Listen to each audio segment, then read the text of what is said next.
menggunakan 5 langkah mudah ini. Ingin tahu langkah-langkah tersebut? Jom bersama-sama dengan cikgu.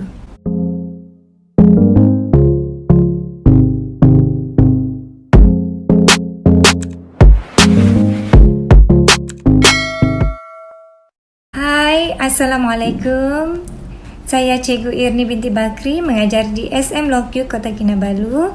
Bagi yang baru singgah ke channel ini, terima kasih kerana meluangkan masa untuk singgah ke channel ini. Di dalam channel ini, bagi yang belum tahu, channel ini banyak menyediakan berkaitan dengan PDPC Prinsip Perakaunan untuk murid-murid tingkatan 4 dan 5.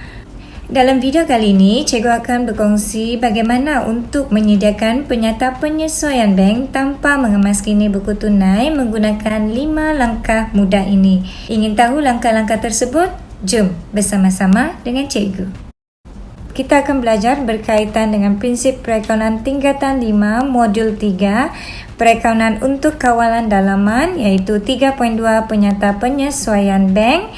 Kita akan fokus kepada tanpa mengemas kini buku tunai.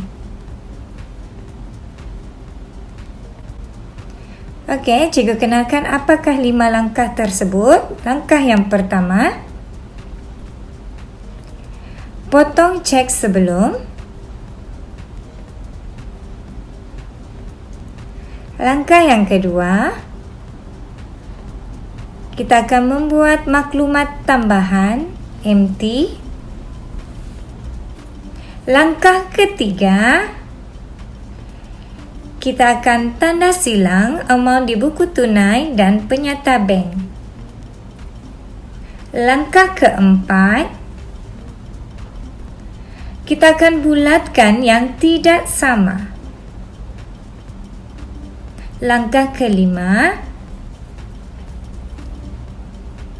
kita akan sedia penyata penyesuaian bank, PPB.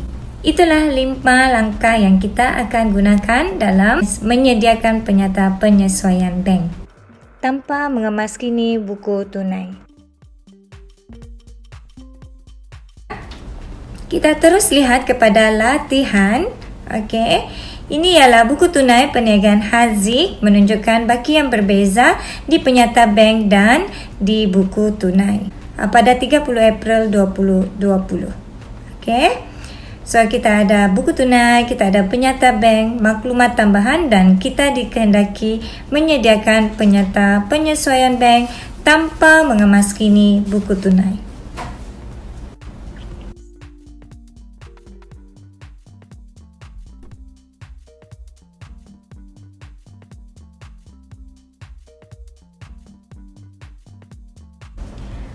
Okey, jom kita gunakan 5 langkah mudah tadi untuk kita menyediakan penyata penyesuaian bank tanpa mengemas kini buku tunai. So, step yang pertama, kita akan potong cek sebelum.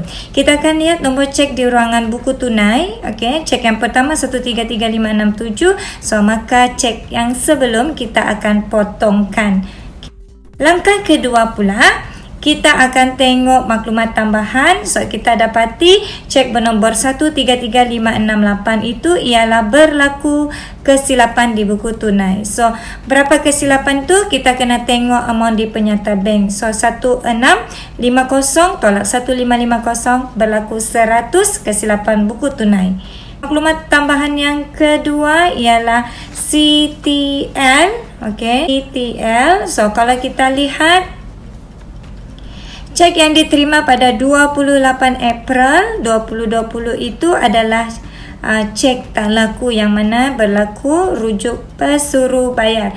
So, 28 hari bulan kita boleh lihat di buku tunai ialah Izrin. So, cek itu ialah cek tak laku 700. Okey, selesai maklumat tambahan. So, kita selesai langkah yang kedua. Kita ke langkah yang ketiga, iaitu kita akan tanda silang amount di buku tunai dan di penyata bank. Okey, kita tanda silang. Sebelah debit buku tunai akan tanda silang dengan sebelah kredit penyata bank. Okey, kita cuma tengok amount sahaja. Okey, so kita tengok. Okey, selesai. So, kita tanda silang pula di buku tunai sebelah kredit dengan penyata bank sebelah debit. Yang ini kita kena tengok nombor cek. Okey, nombor cek dan amountnya yang betul. Okey.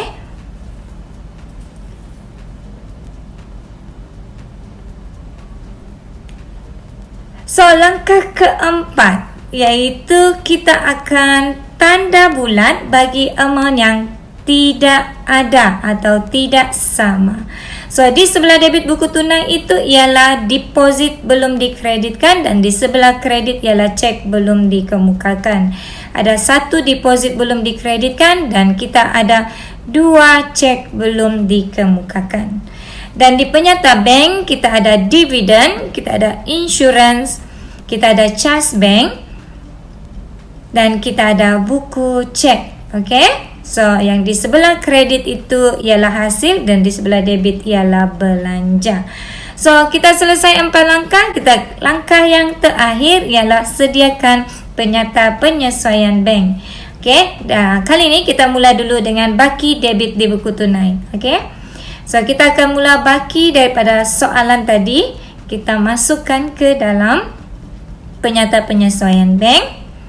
Dan kita akan tambah. Kan cikgu sudah pernah ajar iaitu di buku tunai kalau mula dengan B, tambah dengan C, tolak dengan D. So, kita akan tengok cek belum dikemukakan yang kita bulatkan tadi, CBK. Okay, dan kita ambil kira juga kesilapan buku tunai, memandangkan dia terkurang catat, maka kita tolak. Seterusnya kita akan tengok sebelah debit buku tunai. Kita ada 1 deposit belum dikreditkan dan cek tak laku. Kita lihat pula amount-amount yang kita bulatkan di penyata bank. Okey, kita ada dividen. So, yang sebelah kredit akan jadi tambah, yang sebelah debit akan jadi tolak. Sebelah kredit akan jadi tambah, sebelah debit akan jadi tolak. Okey? So, kita masukkan sahaja. Dan kita akan dapat baki kredit di penyata bank ialah 13635.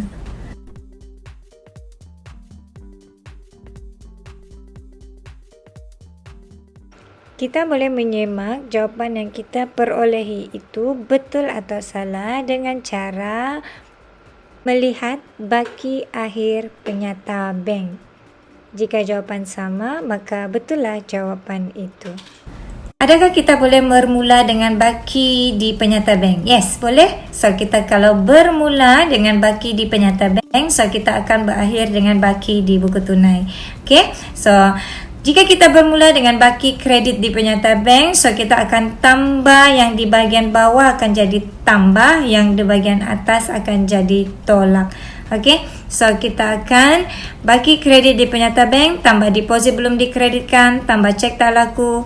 Jika berlaku kesilapan buku tunai, so kita akan ambil kira dan kita juga akan tambah dengan belanja. Kemudian kita akan tolak dengan cek belum dikemukakan. Dan jika ada kesilapan buku tunai, so kita akan ambil kira dan begitu juga dengan hasil.